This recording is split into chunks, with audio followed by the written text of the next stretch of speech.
السلام علیکم ناظرین، میں ہوں قمر میکن اور آپ دیکھ رہے ہیں جی ٹی وی نیوز۔ آج ہم اپنے پاکستان کے ہیروز کے بارے میں بات کریں گے۔ اس وقت 14 اگست آ چکی ہے، آزادی کا دن ہے، اور ہمارے ہیروز جنہوں نے پاکستان بنانے کے لیے قائد اعظم رحمۃ اللہ علیہ کی مدد کی، ان کے دستے بازو بنے، ان کا ذکر کریں گے۔ اور ایک ہیرو ہمارے پیر سید امین الحسنات، جنہیں فاتح ریفرنڈم کا خطاب قائد اعظم رحمۃ اللہ علیہ کی طرف سے دیا گیا، انہوں نے آزادی پاکستان کے لیے کون سا رول ادا کیا، کتنی محنت کی، اور قائد اعظم کا کیسے ساتھ دیا، اس کے بارے میں بات کریں گے۔ ہمارے ساتھ ان کے پوتے پیر زادہ محمد امین صاحب موجود ہیں۔ سر، پیر صاحب کی بہت ساری خدمات قائد اعظم رحمۃ اللہ علیہ کے ساتھ نظر آتی ہیں۔ پیر صاحب نے قائد اعظم کو پسند کیا، ان کو دعوتیں دی، کے پی کے ریفرنڈم میں بہت اہم کردار ادا کیا۔ آپ کو کیا لگتا ہے پیر صاحب نے قائد اعظم کی کون سی ایسی خصوصیات دیکھی جس کے بعد انہوں نے لگا کہ پاکستان کے لیے وہ بہتر خدمات انجام دے سکتے ہیں؟ جس طرح آپ نے کہا، یقیناً حضرت پیر صاحب عثمان کی شریف اور حضرت قائد اعظم محمد علی جناح کا ایک بڑے طویل عرصے ان کے دورے سے پہلے خط و کتابت رہی، اور پیر صاحب کے جو تجاوزات تھے یا ان کے جو خدشات تھے، ان پر قائد اعظم محمد علی جناح کو انہوں نے آگاہ کیا، اور پھر اس میں لوگ بھی آتے جاتے گئے ان کے دورے سے پہلے، تاکہ وہ جو معاملات، جو خدشات پیر صاحب کو لگتے تھے، وہ زیادہ تر یہی تھے کہ پاکستان تو ہم بنا دیں گے۔ ان کو یہ شک نہیں تھا کہ وہ نہیں بن سکے گا، لیکن ان کو جو کنسرن تھا وہ یہ تھا کہ پاکستان جب بن جائے تو اس کا نظام کیا ہوگا۔ تو پھر ایک خط کے ذریعے قائد اعظم محمد علی جناح نے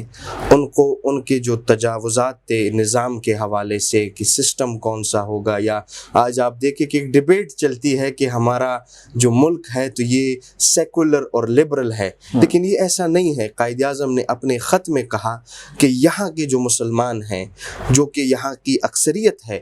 وہ ڈیسائیڈ کرے گی کہ کون سا سسٹم ہم نے ایڈاپٹ کرنا ہے۔ اور پھر جب وہ مان کی شریف تشریف لائیں، وہ ایک الگ پورا قصہ ہے، وہ انشاءاللہ آگے وہ کریں گے۔ تو اس وقت پھر پیر صاحب نے ان سے جو ان کے کنسرنز تھے اس پر ان سے تفصیلی نشست ہوئی، بلکہ قائد اعظم کے دور سے پہلے 3 دن علماء مشائخ کا پورے پاک و ہند سے 300 کے قریب علماء مشائخ جو بڑے بڑے خانوادے تھے، جس میں چورا شریف، موڑا شریف، علی پور شریف اور تمام آستانے، بالخصوص جو علماء تھے ان میں مولانا شائستہ گل صاحب، جو کہ بڑے بڑے جن کی عوام پر ایک اثر تھا، ان کی 3 دن جو ہے مسلسل اجلاس ہوا مان کی شریف میں۔ اور اس کے بعد انہوں نے پھر قائد اعظم سے کہا کہ پاکستان تو ہم بنا دیں گے، وہ اب ہمارا کام ہے، لیکن کل کو جب پاکستان بن جائے گا تو اس میں نظام کون سا ہوگا؟ تو قائد اعظم نے کہا کہ اس میں کوئی شک نہیں کہ اس کا جو نظام ہے وہ قرآن اور سنت کے مطابق ہوگا۔ تو پیر صاحب عثمان کی شریف نے پھر کہا کہ آپ یہ مجھے کہہ کر نہیں بلکہ لکھ کے مجھے میرے ساتھ معاہدہ کرے کہ جب پاکستان بن جائے گا تو اس میں اسلامی نظام کا نفاذ ہوگا۔ بالکل۔ اچھا، مجھے بتائیے گا، سول نافرمانی تحریک میں بھی بڑا اہم ترین کردار ہے، اور اس کے بعد قائد اعظم کا پہلا دورہ بھی بڑا اہمیت کا حامل ہے، اس میں کیا پس منظر ہے؟ جی بالکل، قائد اعظم کا پہلا دورہ جو تھا وہ 1936 میں ہوا، کہ مخالفت اتنی ہوئی کہ ان کو واپس پھر آنا پڑا۔ پھر 1936 سے جتنا ہم آگے جاتے جائیں، قائد اعظم اسی سوچ اور فکر میں تھے کہ وہ کس طریقے سے جو ہے پاکستان میں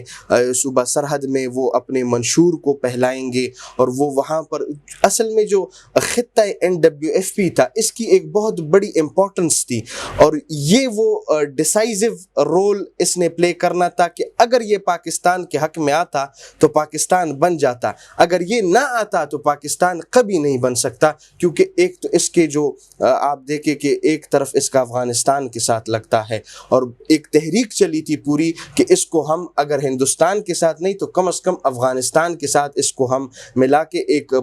بہت بڑا ملک بن جائے گا۔ تو وہ اسی سوچ اور فکر میں تھے۔ پھر ان کو مولانا عبدالحامد بدایونی نے کہا کہ اگر آپ نے اپنی زندگی میں پاکستان بنتے دیکھنا ہے تو آپ جائیں اور مان کی شریف میں پیر صاحب عثمان کی شریف سے ملے۔ پھر انہوں نے خط و کتابت شروع کی، انہوں نے اپنا موقف بیان کیا، مسلم لیگ کا منشور بیان کیا۔ پھر جب حکومت کو پتہ چلا، اس وقت خان صاحب وزیر اعلیٰ تھے، تو انہوں نے اعلان کیا کہ کوئی بھی شخص اگر کسی مسلم لیگی لیڈر کو یا مسلم لیگ کا جھنڈا صوبہ سرحد میں لگائے گا تو اس گھر کو بھی جلایا جائے اور ان لوگوں کو بھی جلایا جائے۔ اتنی مخالفت وہاں پر ان کی موجود تھی۔ اور پھر اس دوران پیر صاحب نے کہا کہ قائد اعظم میرے مہمان ہیں اور میں دیکھتا ہوں کہ میرے مہمان کو کون روک کے دکھاتا ہے۔ پھر وہاں انہوں نے پورے صوبے میں جو ہے تو اعلان ہوا کہ پیر صاحب کے مہمان آ رہے ہیں اور اٹک پہ جو ہے آپ ان کے استقبال کی تیاریاں کریں۔ ہزاروں لاکھوں کی تعداد میں جو ہے وہ لوگ اٹک کے پل پہ گئے اور انہوں نے قائد اعظم کی گاڑی کو اٹھا کر جو ہے تو سرحد میں داخل کرایا، اور ایک عجیب جشن کا ماحول تھا۔ اور یہ قائد اعظم کا جو دورہ تھا، یہ وہ دن تھا کہ جس کے بعد فیصلہ ہوا کہ پاکستان کو، بلکہ سردار عبدالرب نشتر اپنی ڈائری میں لکھتا ہے کہ قائد اعظم جب پشاور کی طرف آ رہے تھے تو ان کے دل میں خدشات تھے، کیونکہ ان کو وہ پہلے کا منظر یاد تھا کہ میری یہاں پر مخالفت ہوئی، میں نے جو مشکلات ان کو پیش آئی۔ لیکن جب وہ مانکی شریف آئیں، اور دیکھیں سب سے بڑی بات یہ ہے کہ 300 علماء مشائخ، بڑے بڑے خانوادے جن کے لاکھوں مریدین تھے، انہوں نے ایک بغیر داڑھی کے لیڈر چنا، تو اس میں کچھ تو تھا نا۔ آج ہمارے لوگ کہتے ہیں کہ پاکستان قائد اعظم لبرل اور سیکولر تھے۔ آپ تاریخ کا ایک ڈاکومنٹ اٹھائیں، ہماری تو بدقسمتی یہ ہے کہ قائد اعظم نے آخری تقریر میں کہا کہ آپ اب آزاد ہیں کہ آپ اپنی عبادت گاہوں میں جائیں۔ اس کا یہ مطلب نہیں ہے کہ آپ لبرل سیکولر ہو جائیں، یہ عبادت گاہوں کی تحفظ تو اسلام کا آئین و قانون ہے کہ وہ اپنی اقلیتوں کو جو ہے وہ عزت دیتے ہیں۔ اور پھر قائد اعظم محمد علی جناح جیسی شخصیت جنہوں نے، آپ دیکھیں کہ ان کی بیماریاں، ایک لا علاج مرض کے علاوہ انہوں نے اس تحریک میں جان ڈالی اور آخر وقت تک انہوں نے حوصلہ نہیں ہارا، تاکہ چونکہ ان کو پتہ تھا کہ مسلمانوں کا، پاک و ہند کے مسلمانوں کا جو دار و مدار ہے وہ قائد اعظم محمد علی جناح ہے، اور کہیں میری جو علالت ہے اس کا پتہ چلے باہر کی دنیا کو تو اس کا تاثر غلط نہ جائے اور کہیں ہماری جو تحریک ہے وہ ٹوٹ نہ جائے۔ پھر وہاں پر تحریری معاہدہ ہوا، تمام مسلم لیگی لیڈروں کی، مشائخ اور علماء کرام کے ساتھ دستخط ہوئے، اور پھر وہاں پر ایک جمعیت الاسفیہ تنظیم کا قیام ہوا جس کا کام تھا کہ پاک و ہند کے جتنے مسلمان ہیں ان کو اکٹھا کیا جائے اور پاکستان کے حق میں، مسلم لیگ کے حق میں ان کو جو ہے تو وہ آئیں اور حمایت کریں۔ پھر اس کے بعد چونکہ یہ کانگریس کے خلاف ایک بہت بڑا بریک تھرو تھا، آپ دیکھیں کہ اس سے پہلے وہاں پر کوئی سیٹ مسلم لیگ نہیں جیتے، حتیٰ کہ 1946 الیکشن میں بھی ایک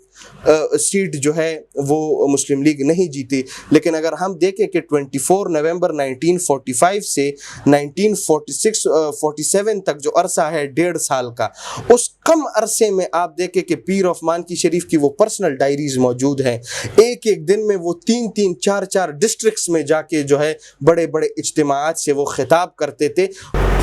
جی، ہمارے ساتھ موجود تھے پیرزادہ محمد امین صاحب۔ انہوں نے پیر مانکی شریف صاحب کے تمام جو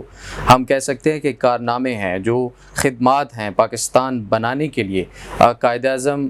کی جو انہوں نے مدد کی، اور پاکستان بننے سے پہلے سے لے کر اس کے بعد تک تمام خدمات جو ہیں وہ پیرزادہ محمد امین صاحب نے ہمارے ساتھ شیئر کی۔ پیر مانکی شریف کا جو کردار تھا وہ بھی آپ کے سامنے ہے۔ ہمیں اپنے پاکستان کے ہیروز کو یاد رکھنا چاہیے، اور یہ بھی یاد رکھنا چاہیے کہ پاکستان کے جو محسن ہیں انہی کی وجہ سے آج یہ پاکستان ہمارے پاس ہے۔ پاکستان کے لیے اپنی خدمات جو ہے وہ انہوں نے تمام تر خدمات جو ہے وہ عوام کے سامنے ہیں۔ اور اس وقت ہم اجازت چاہیں گے آپ سے۔ محمد امین صاحب ہمارے ساتھ موجود تھے۔ آپ اس ویڈیو کو ضرور دیکھیے گا، لائک بھی کیجیے گا، شیئر بھی کیجیے گا، اور مزید اس طرح کی ویڈیوز کے لیے دیکھتے رہیے جی ٹی وی۔